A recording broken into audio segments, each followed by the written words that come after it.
Nous sommes dans le site Exode 33, le verset 14. Maintenant, nous sommes dans le site. L'Éternel règne, ô terre exulte, îles nombreuses, soyez dans la joie. Autour de lui, les nuées sombres et l'obscurité. Justice et droit sont l'appui de son trône. Et devant lui, un fait s'avance qui consigne alentour ses ennemis. Quand ces esprits illuminent le monde, la terre en les voyant tremble de peur. Le verset 5. Quand aux montagnes, elles se fondent devant l'Éternel comme le cire devant le maître de toute la terre. Je reprends le verset 5. Quant aux montagnes, elles se fondent devant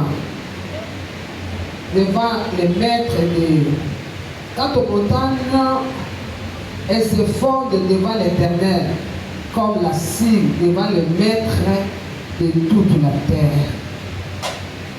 Exode 33.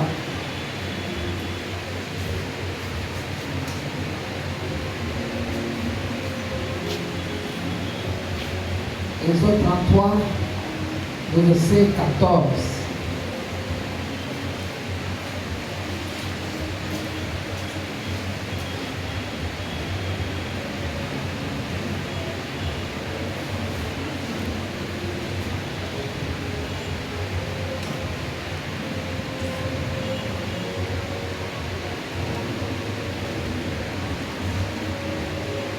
Dieu répondit, je marcherai moi-même devant toi, je marcherai moi-même avec toi et je te donnerai une existence paisible. Parole de l'Éternel. Et ce vous mettez la parole de l'Éternel, ma bonne. Vraiment, c'est la parole de l'Éternel qui peut acclamer ça.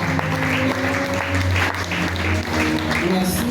Nous sommes là parce que nous avons compris, c'est toi qui as la parole qui donne la vie.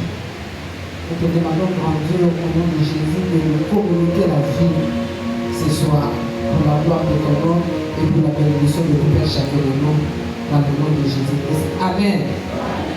Nous avons dans le coup parce que tout à l'heure, je crois, c'est pour la première fois dans l'année de la mission à Sika. Bonne année. Nous avons madame. Donc, à mon avis, nous avons libéré, la mission de la brutalité, et nous sommes ambassades de mission de l'Outobutana, c'est qu'à l'eau, on peut comme un sang, je dis, ils ont des panaïs. Donc, grand thème de la mission Ezali, je marcherai avec toi et je te donnerai le repos. Ça, c'est la parole de Dieu à Moïse. Parce que à le renouvellement, il y a une alliance entre Israël et après l'idolâtrie. Nous dit que tant Moïse a mataki, dans ce menacé, Aaron, conduit par les peuples de Dieu, à Salaki, Volor, Mahamadi, Boumamena. Quand nous avons quitté, nous avons assemblé, nous avons monté, nous avons abandonné Moïse a servi à Saïd au Sambela, nous avons dit Moïse que nous avons dit l'ange Momo, Akemenayo, ange Wana Maloro Sugabino, Moïse a dit que nous avons dit que nous avons dit que nous avons dit que nous avons dit que nous avons dit que nous si on a petit peu de et puis ça nous a monté mamawa ayoka ina bango penza para mingi na mutambola nayo na upese repos na sobo de la table pour nayo année 2024 des années à repos pour mutambola na nzambe pe to vivre repos na nzambe parce que c'est Dieu qui a promis ceux qui mutambola naye mbula o ezambula repos so on dit bien on bete nzambe na sema ko il est capable de faire ça.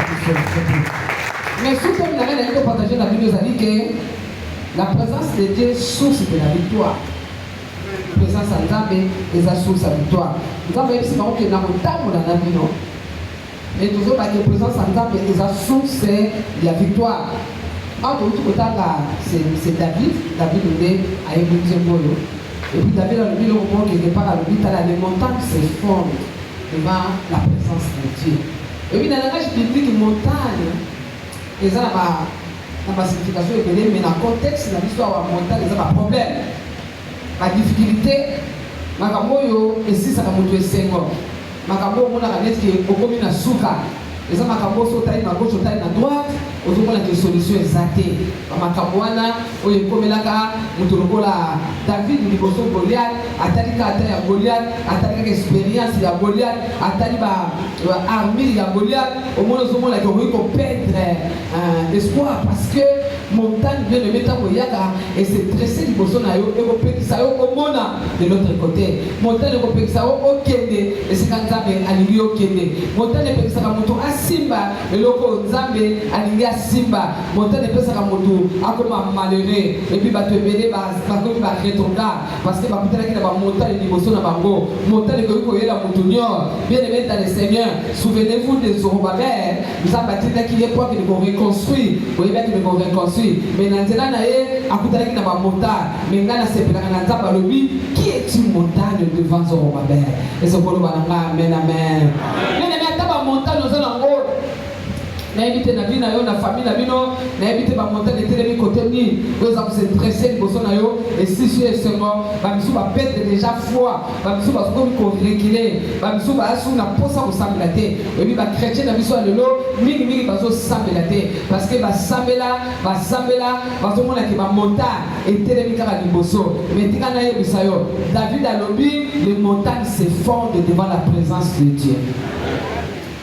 De niveau de montagne et que se fondre, des amis qui diminuer rapidement quelque chose. Les amis la glace, on a une glace au type mais et ben que se dissoudre comme une main. Et on est pas bien en gros que se fondre, des amis la bougie, quand on peut ça la bougie, bien aimé dans le Seigneur, au monde est banni que pela et disparaître. Nazoé bisa motobo on encore on attend on a le nom. Mbula o et le monde nzambe ba montagne que se disparaître. Ah ce qu'on dit bien on mettre nzambe na biso mako. On va capable ya kosala ke ba montagne wana oye lisaka yo oye sisaka yo sengo oye sisuko dimana yo Nzambe aza capable ya kosisa. C'est David qui parle bien aimé. David a tambola na Nzambe, David a yé Nzambe, et puis David a pasala pe roi, David a sala pe na mbo, David a sala pe na ba soldat, David a sala pe na ba création na ye, azaki na bato asala na ba mwa alliance. David a kutana ba problème ndenge na ndenge, na kacha ndako na kutana ba problème, lokola roi a kutana ba problème, lokola moto na ba relation na ye personnel a kutana ba problème. Mais David na suka ya vie na ye azolo ba ke ba montagne et se fonda ka liboso Nzambe parce que David a yebi bien que ba problème ba montagne se dresse ki liboso na nga Nzambe na nga telemaki a eliminaki yango yango na so bonde na Nzambe mbula o pona yo ba montagne ya vie na yo et se disparaître quel que soit hauteur nango quel que soit durée nango directeur nango quel que soit moto action liboso na yo Nzambe zo tambola ne mbula o et so que Nzambe komi ba montagne ko moko kimi et so ko ba nga amen amen et so ko bete na Nzambe ko ba ko bien tondimela o David a bisi biso elongo na ye ba montagne makambo elelisaka biso makambo elekela biso elongo na Nzambe tokozwa victoire bien aimé mbula oyo nazomonde na Nzambe ezala mbula oyo ya victoire obundi pe ebele oleli pe ebele osabeli pe ebele mabonza pe ebele baction de grâce ebele mbula oyo Nzambe apeso victoire au nom de Jésus parce que victoire et ça peut partager na biso et so kolo bananga amen amen et so ko bete na Nzambe na biso oya pesa ka biso victoire maboko la montagne na biso ka milai eza ko se dresser liboso bana bato bibe bisi biso ko mususu Yesu Masia azalaka na ba yeko nene na kati ya ba bazokende bakutana na montagne moko tout billion bien aimé na kati ya ma ezoningana masuwe lingo ningana bien aimé dans le Seigneur babandi ko banga eloko bango ba bosana kike pembeni na bango le créateur du ciel de la terre azali oya kalmaka ba montagne bien aimé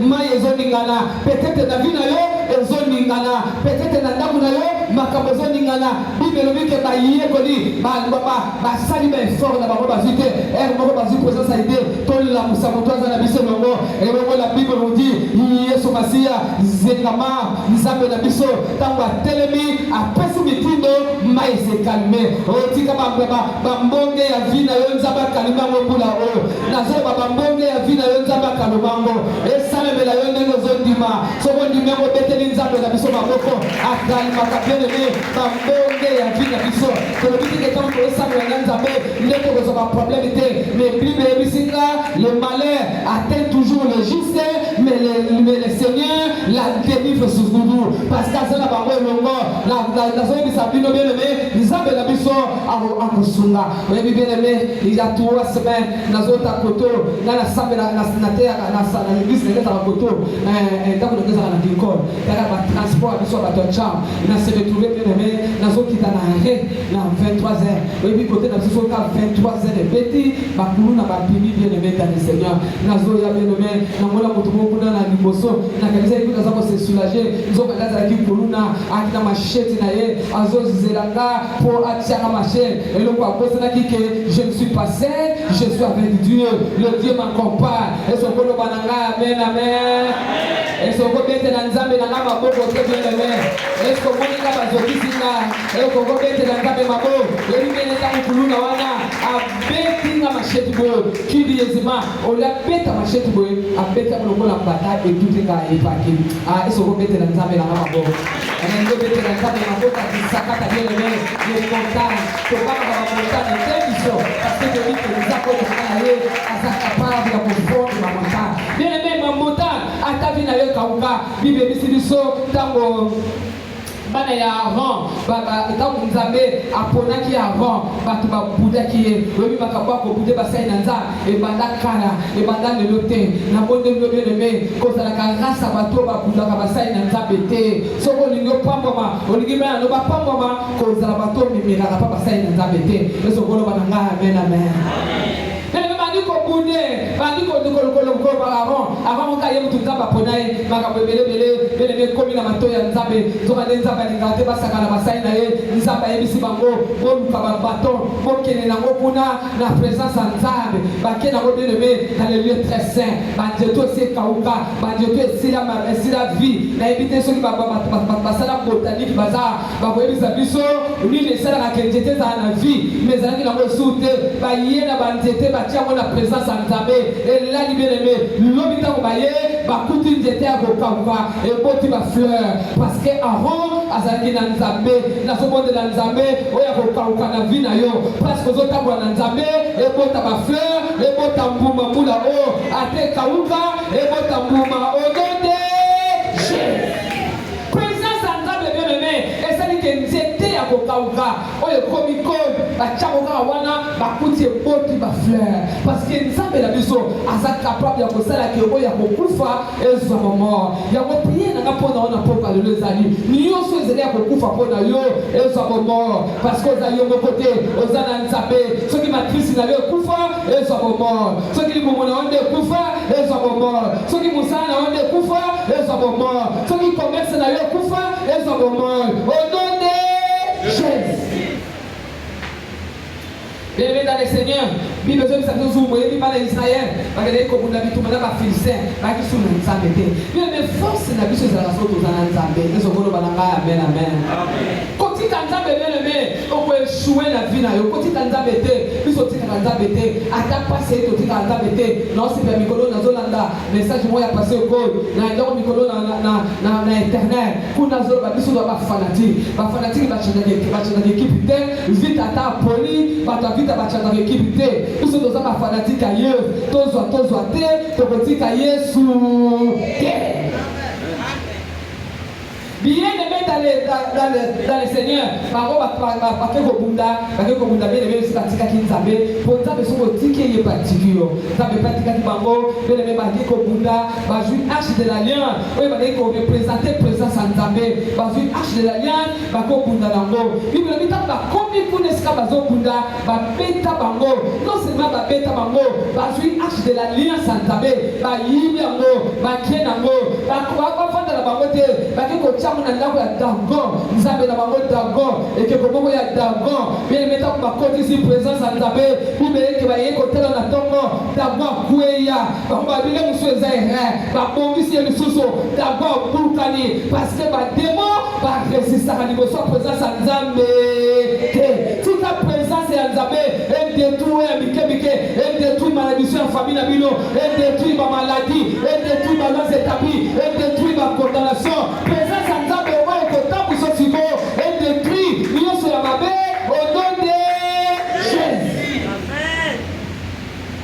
Bien-aimé, beaucoup d'attendons, nous avons la Poukana, nous avons la présence à Dieu. Oui, nous avons la mission à Zanta Pamakas. Nous avons le Mananga, Amen, Amen. Bien-aimé, c'est mon émission dans la Kalango, toi, nous avons la Makas, attendons nos suites, nous avons la Makas, attendons le côté, nous avons la Makas, sur le côté de Minga, au coup de la Makas, Bundisanga, au coup de la Nzabelanga, Lukanga Makambo, Bongoye, Baboya, Amen. Alléluia. Bien-aimé dans le Seigneur, Bible dit sur Israël, route Égypte, Bazokede, Nzambe ici donc va passer les rouge, Bazokede bien-aimé, comme il faut le belé 40 ans après, comme il a Jourdain, maille belé, comme les canels, Bible dit que va sacrificateur, va jouer arche de l'alliance, dans le but que sa présence à Tabé, va sacrificateur va bénir arche de l'alliance, quand on va zotambola, ceux qui va tirer du colobo, maille reculé, va tirer du colobo, maille reculé, maille zobanga, présence à Nzambe, oh tika we nyoko la kayo banga présence à Nzambe zokati na yo, na lobi we lelisa kayo zanga présence à Nzambe bula oh, we pesa kayo mawa, e banga présence à Nzambe au nom de Jésus. Est-ce que ça vous demande à comprendre ma zone là? Est-ce que vous connaissez Nzambe na biso mamo? Présence à Nzambe bien-aimé, et pesa ka batu victoire, Bible dit biso moi on va le comme on Pierre, as pêcheur de formation, un spécialiste dans le domaine de la paix, à Botama na kwa kola na ngo, a yebi ndenge ba lukaba bis, mais mukwana ke ko lukaba bis, a zoa et le côté, malgré expertise na ye, malgré bien le dans le Seigneur, à connaissance na ye, attraper le côté. Et la Bible nous dit, si na tongo, a kutani na mutu moko, comme on a Yesu Masia, a ebisi Pierre Kene, Pierre a dit je ne saurais pas, j'ai travaillé toute la nuit, je n'ai rien à taper. Hier sur le but, tu n'as pas attrapé parce que tu étais seul. Mais ce matin, tu n'es pas seul. Tu es avec moi, va pécher. Et la Bible nous dit qu'à Pierre Laquet, Azubabis, oh tika moula oh, et ce qu'on échoué qu'année passée, moula oh la présence dans ta zoa. Dans le baiser qu'on échoué qu'année passée, moula oh zoa, oh non de. Et ce qu'on mettait dans ta main, la mission m'a beaucoup battu, battu la main. Et bien la mission biloko belé, et bien la mission victoire. Il y a moi nzamba ebisa ki Davinani Salonani Moïse, je marcherai moi-même avec vous, comme je serai avec vous, je vous donnerai les réponses. Parce que dans le table là yo, mutako telemalo azate, mutako bundisa yo azate, mutako botola yo azate, mutako kosa yo pe azate, mutako kosala banko azate, parce que ozananga o semonangeza mbula o 2024 na bandango ngamokote, na bandango na nzambe, na zotambola na nzambe, soko telemelinga okokuta na muto totambola naye. Amen. Bien-aimé, na bandeko ba présence à nzambe et pesa ka victoire.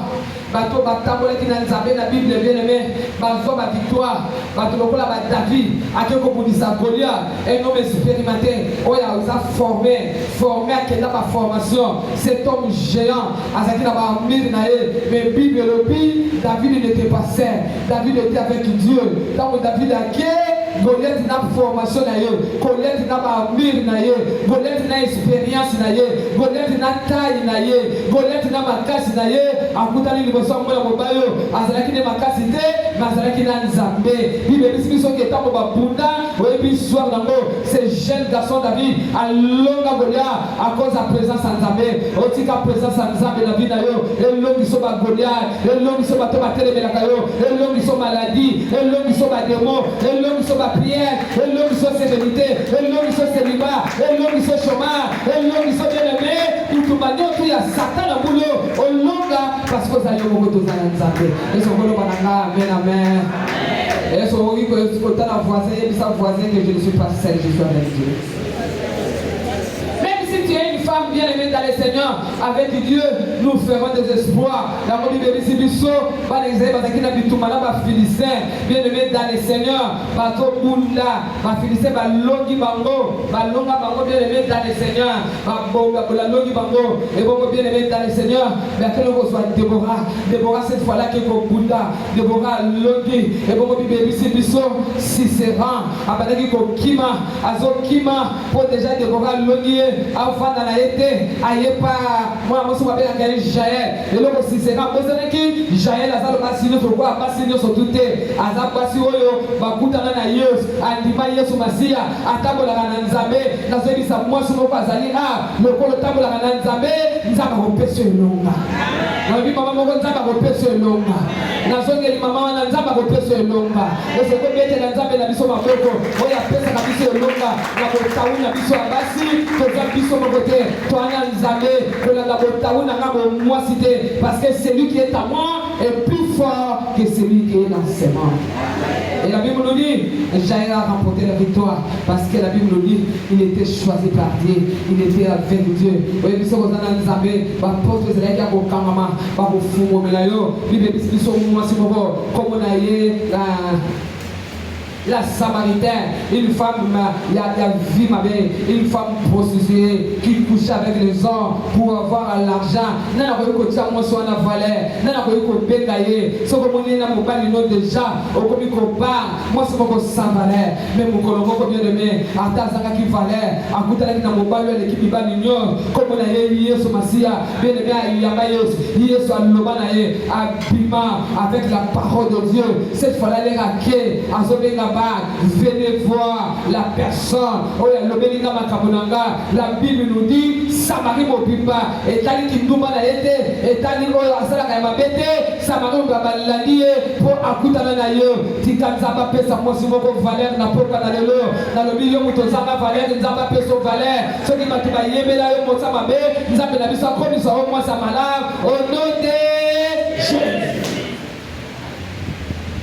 Bien présence ensemble et c'est comme ça comme malade présence ensemble bien aimé et vous battez la makota na biso maman présence ensemble et vous pesa biso makaz présence ensemble et vous longue sa biso il y a bien aimé dans le Seigneur il faut protéger la présence de Dieu kotika dès que Satan a bébisa une relation en ensemble et on a ce que nous devons faire étant enfants de Dieu étant une femme qui prie c'est protéger à entretenir la présence de Dieu. Combien de sa relation non embêté au long gâté? Parce que les diable quand il vient dans ta vie, la première des choses, il fera de la manière que l'on entend de vous. Parce que la Bible nous dit, nous avons besoin de soko zananga, na pena zanayo, soko sundoli na pena sanini na sundoli. Le diable cherchera toujours. Le diable cherchera toujours. Même sa relation dans l'Anzambé. Le diable cherchera toujours à te soulever dans l'Anzambé. Le diable cherchera toujours à te pousser à abandonner Dieu. Parce que ce côté qui nous avait, au comme fait, il y a comme ma casse. Deutéronome chapitre 23, le verset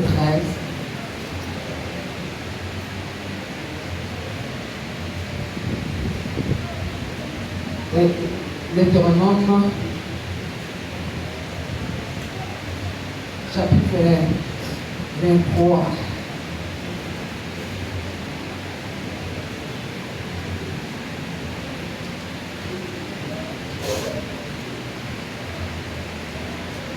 Vous êtes à Wanzambe, à Zobanabana Israël, à leur marche dans le désert, Dieu vient les accompagner dans le désert. Écoutez ce que Dieu dit. Dieu a dit beaucoup de choses à partir du verset 10. Nous lisons seulement le verset 13. Vous désignerez un endroit à l'extérieur du camp où vous pouvez vous retirer pour satisfaire vos besoins naturels. Chaque soldat aura une paire dans son équipement et lorsqu'il se rendra à l'écart, il creusera d'abord un trou et en partant, il recouvrira ses excréments. Car l'Éternel, votre Dieu, parcourt votre camp pour vous protéger et pour vous donner de la victoire sur vos ennemis. Tout votre camp doit être propre. Amen, amen. Bien aimé, ici les enfants d'Israël continuent à marcher avec Dieu pour aller vers le Canaan. Maintenant, Dieu donne maintenant les ordres aux enfants d'Israël. Dieu promet que je serai avec vous. Vous vous donnez la victoire, vous vous accompagnez, vous vous donnez les repos. Ça, c'est la part de Dieu. Il décide de marcher avec Israël. Il sait que celle vous ne saurez pas. Mais moi, Dieu, je décide de marcher avec vous. Mais écoutez-moi, mon peuple. chacun de vous doit avoir un instrument. Si tu as un besoin naturel, tu veux te soulager, tu veux faire un grand besoin, tu vas d'abord commencer à creuser un trou. Tu fais tes besoins dans le trou. Après, tu couvres ça. Pourquoi? Je suis au milieu de vous, je marche avec vous, je ne supporterai pas la saleté. Et ce qu'on va amen, amen. Et ça, on va comprendre ma parole. Ici, Dieu veut marcher avec son peuple. Dieu décide de marcher avec son peuple. Pourquoi? Il a dit pour vous protéger et pour vous donner la victoire. Je suis en train de dire à quelqu'un, cette année, Dieu décide de marcher avec toi. Dieu décide d'être avec toi pour te protéger et pour te donner la victoire. Ça, c'est Dieu qui dit ça. Mais Dieu ajoute encore, mais vous aussi, vous avez votre part de responsabilité. Moi, ma part de responsabilité, c'est de décider de marcher avec vous. Votre part de responsabilité, c'est d'entretenir le corps là où vous êtes. Je suis poussé dans la propriété. Je ne supporterai pas que quelqu'un vienne exposer ces excréments comme ça. Non, supporter que je suis un Dieu propre, je n'aime pas la saleté. Vous savez bien comme moi, dans l'ancienne alliance, on mettait l'accent sur la propriété extérieure. Mais dans la nouvelle alliance, notre alliance avec Jésus, l'accent est mis sur la propriété intérieure. Raison pour laquelle Jésus dira dans les évangiles, ce qui est sur l'homme, ce n'est pas ce qui est de l'extérieur, mais ce qui est de son intérieur. Et c'est ça que nous devons comprendre. Dieu donne la condition. Si tu veux expérimenter la victoire cette année, si tu veux expérimenter la protection de Dieu, tu dois garder propre l'environnement. Moi, je suis avec toi. Je suis là pour combattre à ta place. Je suis là pour te donner la victoire. Je suis là pour résoudre tes problèmes. Toi aussi, de ton côté, il faut protéger ma présence. Je suis un Dieu qui n'aime pas la saleté. Bien aimé, comme je viens de dire tantôt, dans la Sainte Alliance, c'était la saleté extérieure. Maintenant, Dieu parle de la saleté intérieure. Bien aimé, du péché. Tu dois, bien aimé, fuir le péché pour vivre la puissance de Dieu de mon Père. Amen, amen. Et la Bible nous dit quand Salomon, c'est lui qui a construit le premier temple. Et la Bible nous dit Salomon savait que sans Dieu on ne peut rien. Et la Bible nous dit Salomon a prié pour le temple. Il a dit Seigneur, ce temple nous avons construit ça pour toi. S'il y a des problèmes parmi nous, si nous entrons dans le temple, nous prions, donne-nous la solution. C'est ce qui est fait. La Bible nous dit que Salomon a donné les offrandes à Dieu. Et la Bible nous dit qu'ils ont vu la gloire de Dieu descendre dans le temple. Dieu vient maintenant habiter avec l'homme. Dieu vient maintenant accompagner l'homme. Tout le monde qui a un problème va au temple. C'est là où Dieu résidait. Raison pour laquelle Salomon a dit, si quelqu'un est malade, à quel engagé m'a bigité, à quel qui nous a bigité, à quel bon de quoi bigité, à quel qui n'a pas sa bigité, mais sur la tienne du colossique, quand on s'appelle à la table de paix, ça les solutions. Le lieu de la prière, c'est le lieu de la solution, le lieu du miracle. Et son bon amen. Et son bon éternel, la vie sur ma bonne. On a vu la gloire de Dieu descendre dans l'état. Mais écoutez ce que Dieu dit. Ézéchiel, chapitre 8, verset 6. Ézéchiel. Si quelqu'un voit ça avant moi, il peut lire. Je n'ai pas besoin avec la Bible ici. Ézéchiel, c'est pas mon livre de travail. Ézéchiel chapitre 8, le verset 6. Écoutez ce que la Bible nous dit. Il me dit encore, fils de l'homme, vois-tu ce que faut regarder les pratiques et les abominations que les Israélites commettaient. Et c'est lié pour m'éloigner de mon sanctuaire. Nous avons les Israéliens, vous savez, nous avons bien aimé mon toisa ma belle, nous avons bien aimé et ce qu'on a amen. Et puis nous les comprenons tant aux anansa.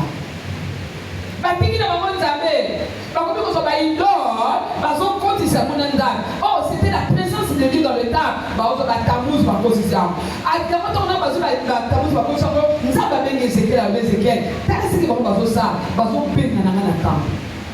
Je ne saurais pas supporter de vivre. D'un côté, c'est ma présence, de l'autre côté, c'est son désir. Nous sommes en train de me chasser dans le temps. J'aime rester dans le temps. J'aime vivre avec Et si nous lisons les chapitres très souvent, la Bible nous dit, Ézéchiel a dit, j'ai vu la gloire de Dieu quitter les temps, en commençant par le lieu très saint, le lieu saint, les parvis et la gloire de Dieu partie. Voilà, on a misé. Pourquoi Dieu est parti? Parce que l'homme n'a pas bien entretenu l'environnement qui est avec lui. Ils ont pris les idoles. Bien aimé dans le Seigneur, le Dieu que nous prions, ce n'est pas un Dieu de mélange. Nous avons un mélange, Dieu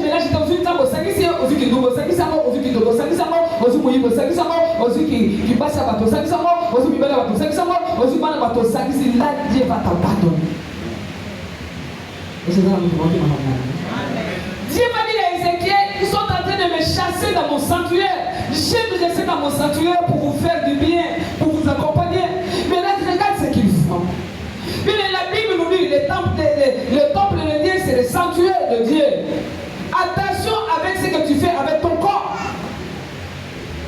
Tu peux chasser Dieu dans ta vie, tu peux chasser Dieu dans ta famille, tu peux chasser Dieu dans ta maison.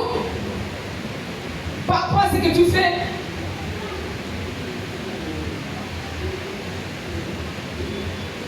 Bien aimé dans le Seigneur, en dehors de Dieu, il n'y a pas de victoire. Protégeons la présence de Dieu.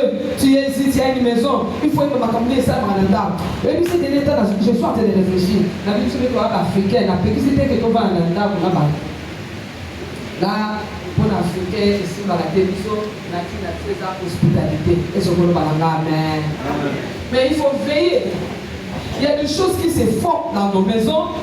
Par ces gens-là qui ne connaissent pas notre Dieu à nous, pendant que nous sommes absents. Nous avons un voisin, il est Branamis. On va Branamis pour nous, on va accueillir sous thé, Branamis. On va se graver sur lui, nous allons béba, Bobunga, véritable exemple de Brana. Mais j'ai été enseigné au début de ce mois. La famille là a reçu un enfant. L'enfant de son frère qui venait de l'Afrique du Sud, la Yamie Nanda. Lui, il n'est pas Branamis. Mais mon collègue, à son anniversaire, il est battu, il est soldat pour Bazaki. C'est quoi, avec Batunanga, il va en abaquer. Et puis, tu sais, on va dire aux gens, pourquoi ne pas t'aimer, Jésus? Pourquoi ne pas t'adorer? Alléluia. Pourquoi ne pas t'aimer? Puis les mères, ils ont réalisé sous terre. Et ils étaient absents. C'était bien pour moi, avoir comment on a élevé Jésus. Mais de l'autre côté, la vie sous le père est le but plus au père, la bateau de l'ennemi a été. Par rapport à ça, la maman a été. C'est ça que nous accompagnons. Dieu va dire à Israël, vous voulez me chasser du sanctuaire. Dans ce que vous faites là, vous introduisez dans le sanctuaire les idoles. Je ne supporterai pas. Et la Bible nous dit abandonner le sanctuaire. Ta vie, ta maison, ta famille, ton boulot, bien aimé, la vie de mélange, la vie de mélange, la vie de mélange. Quand maman a Nzamé, bien aimé, ou bien c'est pas Nzamé, ou bien c'est pas Satan. Maintenant, nous allons regarder. Parce qu'on va opposant. Donc, ça va aussi la montée. Et ce qu'on va amen, amen. Et ce qu'on va mettre dans la mission de ma pompe. Pour protéger cette présence de Dieu qui nous fera du bien, cette présence de Dieu qui nous donnera la victoire, pour protéger cette présence de Dieu, nous devons, bien aimé, garder propre notre environnement. Garder propre la vie. Ton travail, tu veux marcher avec Dieu dans ton travail, sois propre. Quand ça corruption, mais Job a dit, mon rédempteur est vivant, il se lèvera les derniers. Connaissez-vous l'exemple de Jacob? Il a travaillé pendant 20 ans, parce qu'il n'est qu'à salaire, mais si je n'avais pas dit pour moi le Dieu de mon père, dans ma vie, mais ça va faire. Biloko bayiba ti azongi seli atika mbulo nzamba boto la oba yiba ba bazongi sela na le nzamba boto la oba yiba ba bazongi sela au nom de Jésus. Mais dans tout cela, sois intègre, bien-aimé. La vie de mélange, bien-aimé, chasse Dieu. Dieu n'aime pas le mélange. Dans ton travail là, bien-aimé, dans ma contexte ici à Boka la mission, c'est difficile pour nous avoir un examen comme ça. Mais ce n'est pas impossible. C'est difficile, mais ce n'est pas impossible. Parce que ma somme est pas. Ma mère comment malade comment mais ça va pour compter la yoka celui aux respecter marche la nana. Ndima ba finga yo, ndima ba chola yo, ndima ba sakana yo. Job a dit mon rédempteur est vivant, il se lèvera le dernier. Un jour nous avons célébré. Oh baro ba zamo na 10 ans, nous avons pesa yo na 1 mois. Oh baro ba zamo na 1 année, nous avons pesa yo na jour encore. Oh noté. Cette année nous marchons avec Dieu. Protégeons la présence de Dieu par notre façon de vivre, dans notre façon de vivre dans nos couples, dans nos maisons. Protégeons la présence de Dieu. Je vous donne la maman pour l'église de son fait mon bain. Papa Andrea qui est là. Donc tu m'attends. Mais pas tout dans l'église. On a tout samedi là. Mais ce qui a fait les semer, il y a une tata moi si on peut la battre, on joue la battre, on s'en va caballer ça. Allez, c'est vrai que vous êtes là pourquoi. Ou bien vous tirez une boutique, ou bien vous tirez une parole de Dieu, parce que ça veut dire qu'on est dans l'éther. Donc on peut pas maman pour pas gâter, c'est notre roi pour pas gâter, c'est le la main de maman. Na maman auto non ça bien na c'est père et ma case. On va y aller. To là il bande na tombo azui katini. Ado sukula yimo mutana ndaye sukoli akena balisi na kufungola zwe la baki to balati haiko bana mbele watu wazo balati nini embele kutu bola sebe sa sikamunga mutu nazala ko bonate na baka la bipa mama ko so baze bele mama ko changer yo ko banga banga ko banga bango mutu msambu lingelo bazate nzambe ndazana ko boya bato na maboko na sala makabu ya bien ko ya mabeko sala te. Maman a besoin de la maman avant qu'Amatano va être qui nous voit. La Bible m'a dit. La Bible va porter son mari de mérèse mon boya.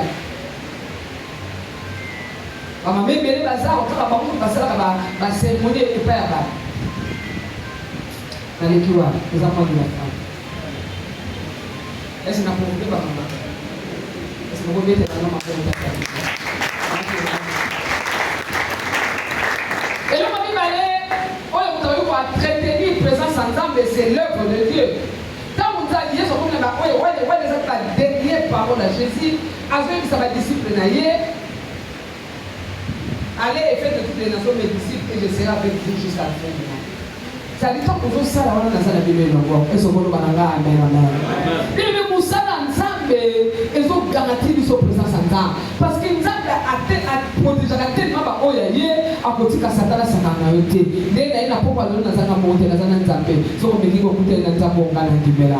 Nous avons samedi là, on a côté, on a un zappé. On a comme caillou, à bout d'un zappé qui est là. Et so, on peut être dans un zappé dans le son de ma bouche, on peut être dans un zappé dans le son de ma bouche. C'est pour laquelle Dieu va dire à son peuple dans le livre de Malachi, je suis le Dieu qui fait la différence entre ceux qui me servent et ceux qui ne me servent pas. On dit on va servir la Nzambe. Attends ma paix, bango, Nzamba kude la bango, Nzamba pesa bango elonga. Et ce qu'on va amen. So on dit on garantit à venir à banana yo, on garantit à venir à bakoko na mama, sale la Nzambe, Nzambe na biso to sale la ga, azana na nyonga mutute, alobi nani nazana nyongo na ye, allo bangana lo Sala, David a servi toute sa vie. David a couffé, son fils Salomon a remplacé David dans le trône, a dit qu'il avec le sable la bataille de Dieu. J'aime ce que Dieu a dit. Salomon, Napoléon, pour Natatanayo, au Tikinga, au Kekokoma Idola, au Benganinga Nandakunayo, au Benganinga Mussalanayo, au Benganinga Royaume Nayo. Salomon, j'étais prêt à déchirer ton royaume. J'étais décidé à déchirer ton royaume. Mais si on a qualifié ta talon David, nous savons où la scène la vie d'ici. Et ce qu'on va amen. Et ce qu'on va David, nous avons pas tant pour faire le cet homme vient avec à cause, il y a pas la scène qui nous avait adopté sa balle à victoire. Mais nous n'avons toujours pas maman, nous ne sommes pas éternels. Ton coup, maman, ton Nabiso, peut-être pour les autres, au bout d'un sauté, nous ne sommes pas éternels. Donc, bata on t'a passé le lieu. Si ça est là, Zambé, qu'on les maté maman, au tigre là-bas, à ton tigre, maman, on a manqué, à ton tigre, maman, le pain côté, au tigre, maman, ma bénédiction, pas Zambé. Lui, mais le bien pas Zambé, Moutakoboto, la maman, à Zate, Moutakoboto, sa maman, à Zate. Oui, mais si on tigre, maman, le pain, il faut que nous se retrouver dans la honte et dans le tribunal. Non, mais regardez que ma oncle est dans le tribunal. Les enfants entre eux, les héritiers entre eux, comment on va souter pour papa qui n'a pas. Mais ce que vous avez fait, pas ça. Nous avons eu mon amour à y avoir fait ça. C'est Dieu bien aimé. Et ça pour garantir notre présence à Dieu. Bateau va taper la canne Zambé. Bateau va serrer la canne. Nous avons bâti la bangoté. Alors je serai avec vous tous les jours jusqu'à la fin du mois. Dans un épisode de mon corps, je serai avec toi tous les jours jusqu'à la fin du mois. L'invitation que je serai avec toi tous les jours jusqu'à la fin du mois. Je suis en train de souligner. Je serai avec toi tous les jours jusqu'à la fin du mois. La présence de Dieu sera avec toi parce que nous avons protégé la Moussanaye. Oui, nous avons protégé la Moussanaye. Nous avons la sens à honneur. À protéger la paix Salinaye. À l'Ingraba Sakana Bangote. À Bout de la Kabango Bitumba. À côté la Kabango. À Pesa Kabango. Oh, Bazana Posa. Moulo le bien-aimé. Portable Nanza. Dessus de toi. Salé Nanzamé. L'homme la Makabo Zangatine. L'homme bien-aimé dans le Seigneur. Makamousou na Bakaba Maman. Et ça, Makamousou qui est na Finayo. Wana bijou na yo côté. Ma musu pe sauver la vie na bien aimé, ozana mobali na yo au côté wa pe na bana na. Les ala makamusu so ye na vie na yo, mobali na mbongo na ba bijou na yo isa no. Makamusu ile ke Ézéchias roi, mbongo na yo sunga été. Bien aimé dans le Seigneur, amoni roi, apaluka bisinza. Nzambo mosali kanisa malamu. Tala na bible souvenir. Mona misala nga, bible biki nzambe azomiseli Ezekiel.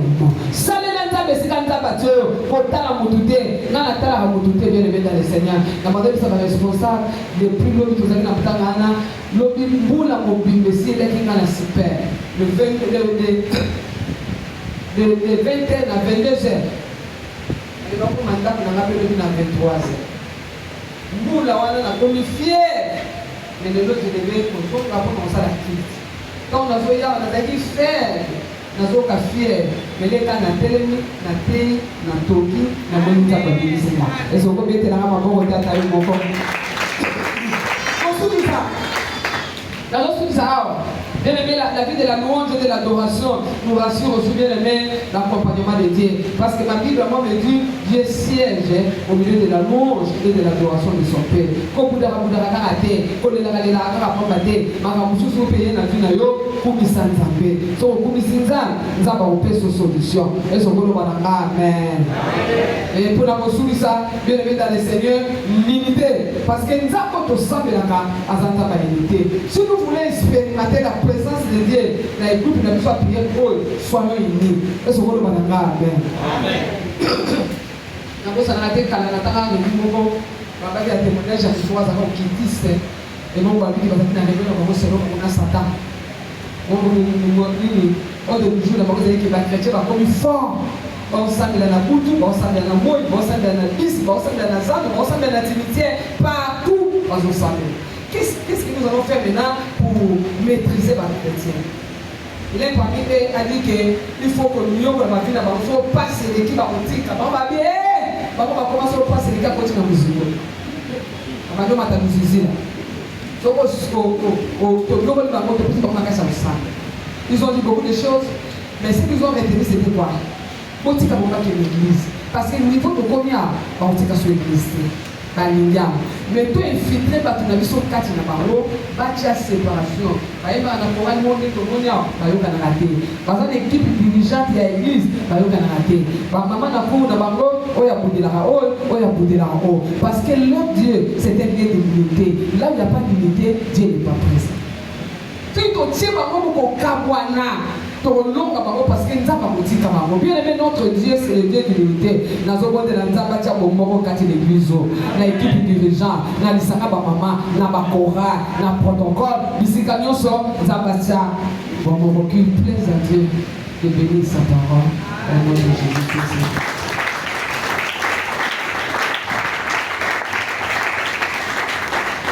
Nous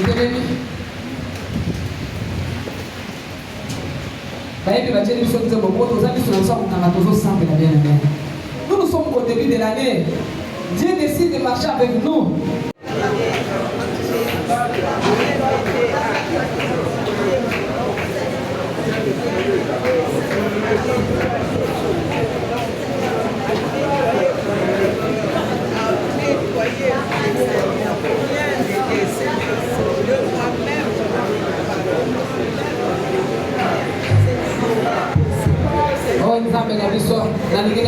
La présence d'ailleurs, l'état polinanga, la misale linanga, la ndege na kozala, la ndege na koloba, la ndege na kozala, pour zabe, la tabola nayo, pona longa, au nom de Jésus. Aujourd'hui nous avons beaucoup influence on a satanique. Satan a évité que ceux qui te tossent nzambe, a osana biso longo to longa. Satan fera toujours l'effort pour yo au Kabbalah Nzambe. Pour aider que force na yo ezamande par Nzambe. Donc aux soit beaucoup. Aux autres la stratégie na yo nyonso, oya ka Kabbalah biso, na kombo na Yesu mana ko telemela. Ah na zo ka yo ko telemela ba stratégie.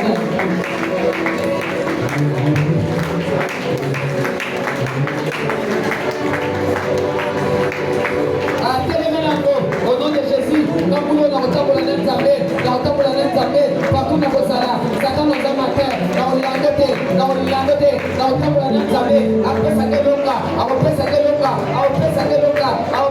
l'onga. La stratégie n'a pas. Au nom de Jésus, bien-aimé. Tout le monde a ma porte électrique et la ville où on a un supermarché. Ce qui est au commis de ma porte à mon froid. De la même manière, il y a un Nzambe, ma porte de froid, ma porte de froid. Parce que vous avez eu un porte de Nzambe. Au bangaté, ça sera comment? La présence de Dieu en toi et au froid. Seigneur, nous croyons à ta parole. Nous croyons que cette parole vient de toi. Et demandons, grand Dieu, de nous aider à le mettre en pratique. Cette année, nous voulons expérimenter la fidélité de ta parole. Que les montagnes tombent. Bénis tout et chacun de nous dans le nom de Jésus-Christ. Amen.